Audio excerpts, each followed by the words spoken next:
ناظرین کل Washington D C میں وائٹ ہاؤس کے قریب فائرنگ کا واقعہ پیش آیا۔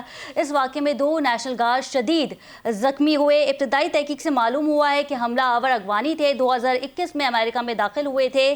ڈونلڈ ٹرمپ کی اگر بات کی جائے تو انہوں نے اس واقعے کا نوٹس بھی لے لیا ہے، اور جب یہ واقعہ پیش آیا تو اس وقت وہ فلوریڈا میں موجود تھے۔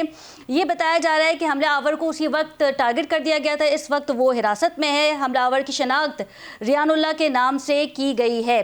سوال یہ پیدا ہوتا ہے کہ افغانستان اور پاکستان کے معاملات بھی کشیدہ ہیں۔ دوسری جانب افغان دہشت گرد کو پکڑا گیا ہے امریکہ میں، لیکن امریکہ جو کہ اپنے آپ کو سپر پاور کہتا ہے، ساتھ ہی CIA جو اس وقت فاسٹسٹ ایجنسی ہے، اگر بات کریں جو خفیہ ایجنسیز ہوتی ہیں تمام ممالک کی، اس میں CIA کا ایک بڑا نام ہے۔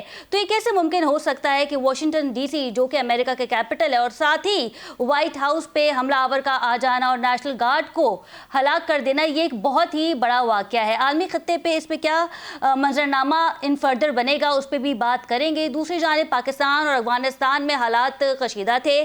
پہلے تو یہ بتایا جا رہا تھا کہ نتائج مثبت ثابت ہو سکتے ہیں ونس جب دوحہ میں اور ترکیے میں مذاکرات ہوئے، لیکن وہ مذاکرات ناکام ہو گئے۔ پھر اس کے بعد ہم نے دیکھا کہ پشاور میں حملہ ہوا، یہاں تک کہ پاکستان کے کیپٹل اسلام آباد میں بھی خودکش دھماکہ ہوا، جس کے تانے بانے جو ہیں وہ افغانستان سے مل رہے تھے۔